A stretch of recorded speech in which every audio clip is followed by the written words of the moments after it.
जिस समय आप लोग बीपीएससी द्वारा प्रकाशित रिजल्ट को देख रहे हैं, उसी समय बीपीएससी ने अध्यापक नियुक्ति प्रतियोगिता परीक्षा को लेकर एक आवश्यक सूचना भी जारी किया है।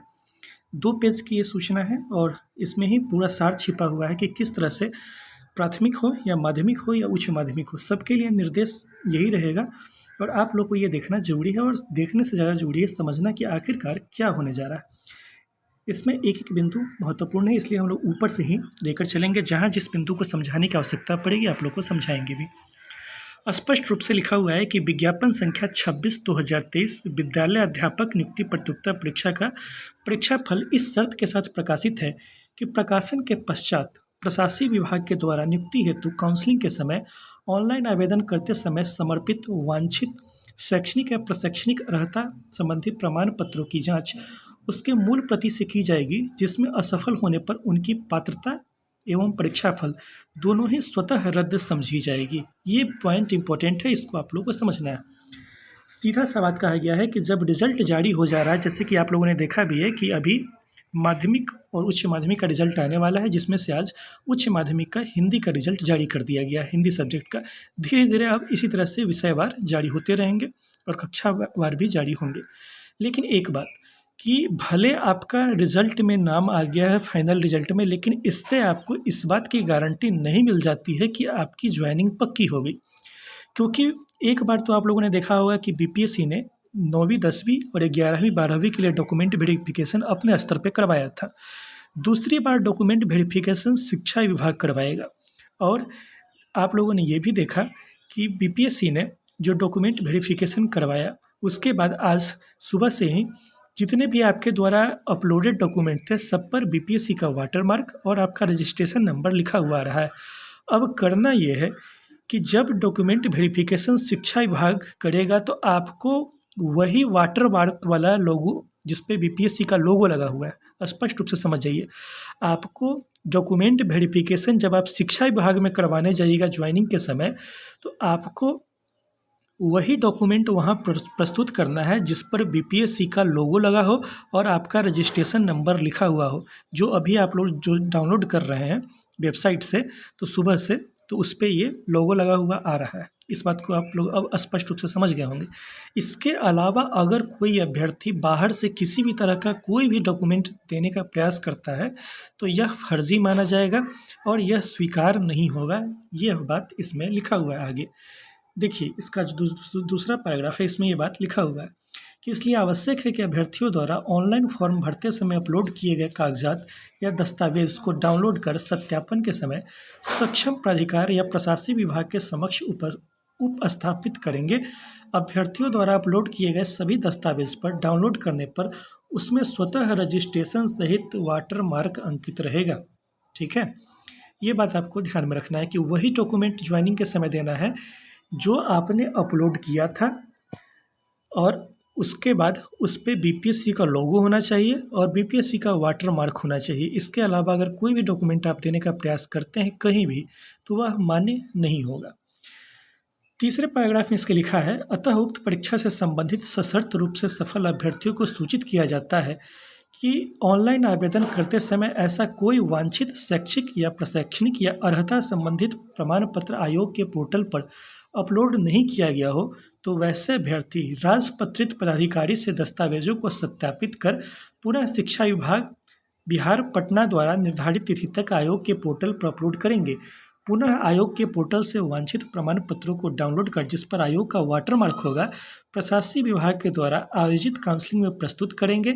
आयोग के वाटरमार्क के बिना कोई प्रमाण पत्र मान्य एवं स्वीकार्य नहीं होगा। यह भी बिंदु बहुत महत्वपूर्ण है, ध्यान रखिएगा। चूँकि जब 9वीं 10वीं और 11वीं 12वीं का डॉक्यूमेंट वेरिफिकेशन बीपीएससी अपने स्तर पर करवा रही थी, तो उस समय अगर किन्हीं के प्रमाण पत्र में कोई गलती थी, तो उनको राजपत्रित अधिकारी से अटेस्टेड करवा के अपलोड करने का ऑप्शन उस समय तक नहीं दिया गया था। बाद में ऑप्शन दिया गया, लेकिन उस समय उन लोगों को नहीं दिया गया। तो इसीलिए यहाँ लिखा हुआ है कि अगर किन्हीं को अभी भी इस बात की ज़रूरत पड़ती है कि उनको उनके डॉक्यूमेंट में किसी भी तरह की कोई समस्या है, तो वो अटेस्ट करवा के दोबारा से अपलोड करेंगे। हो सकता है कि बीपीएससी फिर से अपलोड वाला जो पोर्टल है उसको ओपन करेगी।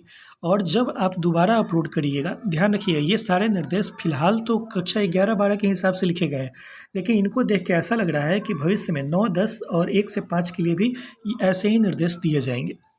तो जिन लोगों ने अभी तक नहीं अपलोड किया है, खास करके 11-12 के जो छात्र हैं उन लोगों के लिए सूचना है कि उनको पोर्टल पर दोबारा अपलोड करना है अटेस्टेड करवा के गेजेटेड ऑफिसर से, और उसके बाद फिर से डाउनलोड करना है।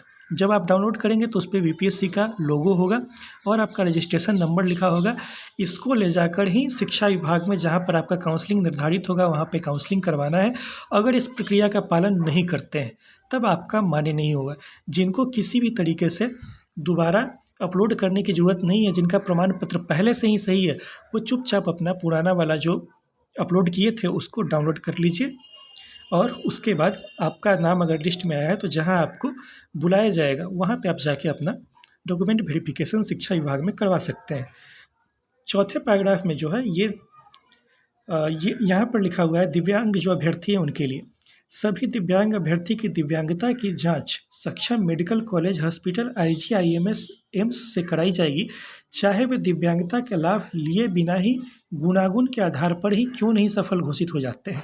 बड़ी अच्छी बात इसमें लिखी हुई है कि बहुत सारे ऐसे फर्जी अभ्यर्थी हैं जो दिव्यांग नहीं है लेकिन दिव्यांगता का सर्टिफिकेट बनवा लेते हैं। और मान लीजिए यहाँ पर स्पष्ट रूप से लिख दिया गया है कि भले आप दिव्यांग अभ्यर्थी और आपने दिव्यांगता का सर्टिफिकेट लगा दिया है और इसके बाद ऐसा होता है कि आपका चयन जनरल कैटेगरी से हो जाता है, फिर भी आपके दिव्यांगता का जो सर्टिफिकेट है इसका वेरिफिकेशन किसी सरकारी मेडिकल कॉलेज से या फिर एम्स से या फिर आईजीआईएमएस पटना से करवाया ही जाएगा। ऐसा नहीं है कि आप इससे बच जाएंगे। तो इस तरह का अगर आपने कोई फर्जीवाड़ा किया है तो चुपचाप घर बैठ जाइए, क्योंकि ये बीपीएससी है।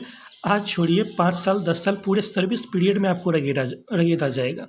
नेक्स्ट है, जांच के क्रम में अगर पाया जाता है कि उनका दिव्यांगता का दावा सही नहीं है तो सरकार द्वारा निर्धारित मानक से कम दिव्यांग पाए जाने एवं पात्रता स्थापित नहीं होने की स्थिति में ऐसे अभ्यर्थियों को कदाचार की श्रेणी में मानते हुए उनका परीक्षा फल स्वतः रद्द समझा जाएगा और उन्हें दोषी मानते हुए विधि सम्मत अग्रेतर कार्रवाई की जा सकेगी। जैसे हियरिंग डिसेबिलिटी में 40% का होता है, अगर आपका 38% निकल गया, 30% निकल गया तो भी आपका सर्टिफिकेट पूरा रिजल्ट रद्द किया जाएगा और आगे जीवन भर के लिए जो कार्रवाई होगी वो तो होगी ही। इसलिए ऐसा नहीं समझना है कि जो फाइनल मेरिट लिस्ट में नाम आ गया है तो हम डॉक्यूमेंट वेरिफिकेशन से बच जाएंगे। अब प्रक्रिया शुरू हो चुकी है। नेक्स्ट है, कार्मिक एवं प्रशासनिक सुधार विभाग के संकल्प ज्ञापांक 2374 दिनांक 16/7/2007 एवं पत्रांक 6706 दिनांक 1/10/2008 के अनुसार लिखित परीक्षा में शामिल सामान्य अभ्यर्थियों को 40%, पिछड़ा वर्ग के उम्मीदवारों को 36.5%, अत्यंत पिछड़ा वर्ग के उम्मीदवारों को 34% एवं अनुसूचित जाति एवं अनुसूचित जनजाति महिलाओं तथा निःशक्त दिव्यांग उम्मीदवारों को 32% न्यूनतम अर्हतांक प्राप्त करना अनिवार्य होगा, अन्यथा वे परीक्षा से बाहर हो जाएंगे। यानी कि इतना तो आप लोग को क्वालिफाइंग मार्क्स लाना था। लेकिन यहाँ पर अब सबसे महत्वपूर्ण बिंदु आ जाता है जिसको कि आप लोग को देखने की आवश्यकता है और जिस पर सबसे ज़्यादा लोग कन्फ्यूज़ भी रहते हैं। जो देखें, उक्त के क्रम में बिहार राज्य विद्यालय अध्यापक स्थानांतरण अनुशासनिक कार्रवाई एवं सेवा शर्त नियमावली 2023 की कंडिका 7 की उपकंडिका 4 में अंकित है कि परीक्षा के पैटर्न का निर्धारण आयोग द्वारा किया जाएगा, जिसमें आवश्यकता अनुसार विभाग से परामर्श लिया जा सकेगा। यहाँ तक कुछ ज़्यादा महत्वपूर्ण नहीं, नीचे इससे ज़्यादा महत्वपूर्ण है। इस क्रम में निदेशक प्राथमिक शिक्षा विभाग बिहार पटना के पत्रांक 1220 दिनांक 4/8/2023 द्वारा विज्ञापन संख्या 26/2023 के आलोक में अध्यापकों की नियुक्ति से संबंधित परीक्षा में आयोग से अपेक्षा की गई है कि संबंधित परीक्षा के अर्हतांक का निर्धारण इस प्रकार किया जाए कि यथासंभव कम से कम 75% भरी जा सके। अतः विज्ञापन संख्या 26/2023 अध्यापक नियुक्ति परीक्षा के निर्धारित न्यूनतम अर्हतांक के संशोधन के बिंदु पर दिनांक 9/8/2023 को आयोग की पूर्व पीठ की 21वीं बैठक में सम्यक विचारोपरांत शिक्षा विभाग द्वारा प्राप्त पत्र के आलोक में प्रकाशित विज्ञापन की कंडिका 4 चयन प्रक्रिया 1 लिखित परीक्षा के विभिन्न कोटि के उम्मीदवारों के लिए अर्हतांक के संबंध में निम्नलिखित संशोधन परंतु कुल रिक्तियों के अथवा कुल अभ्यर्थी दोनों में से जिसकी संख्या कम हो उसके कम से कम 75% तक अनुशंसा भेजने हेतु आवश्यकता अनुसार उक्त अर्हतांक अभ्यर्थी हित में इस हद तक शिथिल रखने का निर्णय लिया गया। अब यही बिंदु है जिस पर सबसे ज़्यादा कन्फ्यूजन है और लोग मारामारी करते हैं हर एक व्हाट्सएप ग्रुप में। हालांकि सबसे ज़्यादा मारामारी देखते हैं कि डीएलएड के ग्रुप में ज़्यादा रहता है, वहाँ पे थोड़ा सा इसमें समझने में समस्या हो रही है, तो इसको स्पष्ट कर रहे हैं। देखिए, आप लोग को पता है कि एग्ज़ाम से जस्ट पहले शायद 3-4 दिन पहले शिक्षा विभाग की तरफ से बीपीएससी को एक निर्देश दिया गया था और उसके बाद बीपीएससी ने एक नोटिफिकेशन निकाला था। इस नोटिफिकेशन में क्या लिखा है इसको समझिए। इस नोटिफिकेशन में लिखा हुआ था कि सीटों को भरने के लिए कम से कम 75% सीटें भरी जाएँ। ठीक है, कम से कम 75% सीटें भरी जाएँ। इसका मतलब लोगों ने यह समझ लिया है कि 75% ही सीट सरकार भरेगी, बाकी का 25% भरेगा ही नहीं। यह सबसे बड़ी गलतफहमी है और इसको गला फाड़ कर भी समझाया जाए तो कुछ लोगों को तो कतई न समझ में आने वाला है, लेकिन आप लोग तो समझदार हैं इसलिए समझ लीजिए कि कम से कम 75% को भरा जाए। इसका मतलब ये नहीं है कि केवल 75% को ही भरा जाएगा और 25% सीट सरकार अपने पास खाली रख लेगी। इसका ये कतई मतलब नहीं। इसका मतलब है कि अगर अभ्यर्थी नहीं भी मिल रहे हैं, यानी कि जैसे कि आपने देखा है कि जनरल कैटेगरी में पास होने के लिए, माफ़ कीजिएगा, जनरल महिला को 38 नंबर चाहिए और जनरल पुरुष को 48 नंबर चाहिए। फिलहाल मुझे यही याद आ रहा है इसलिए इसी का एग्जांपल दे रहे हैं। तो अगर 38 नंबर पर महिला नहीं मिल रही है और 48 नंबर पर जनरल पुरुष मिल ही नहीं रहे हैं, पास ही नहीं हुए हैं, प्रश्न इतना कठिन पूछ दिया गया मान लीजिए कि पास ही नहीं हो रहे, तब हम क्या करें? तो सरकार का तो है ना कि कम से कम भाई 75% सीट तो हर हाल में भर जाए, खाली न रहे। खाली न रहे तो क्या करेंगे?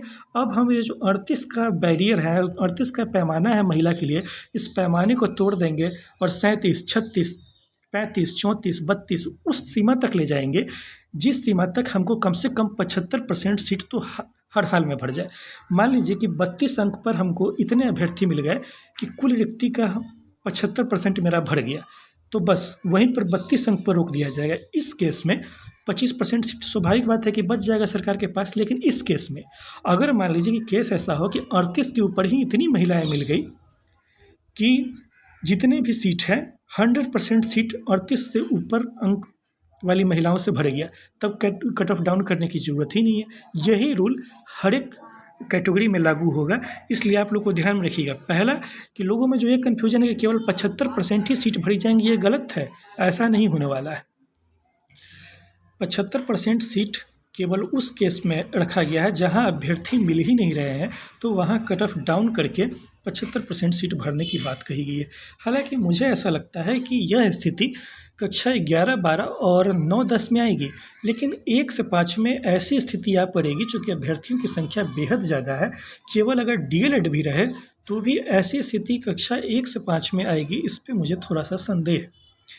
हो सकता है कि SC ST कैटेगरी में चले जाए, EBC कैटेगरी और कुछ अन्य महिला कैटेगरी में चले जाए, लेकिन कम से कम जनरल पुरुष में जैसे कि कट ऑफ 48 नंबर है जनरल पुरुषों का, तो 48 से नीचे पर लेने की स्थिति आएगी, इस बात पर मुझे संदेह।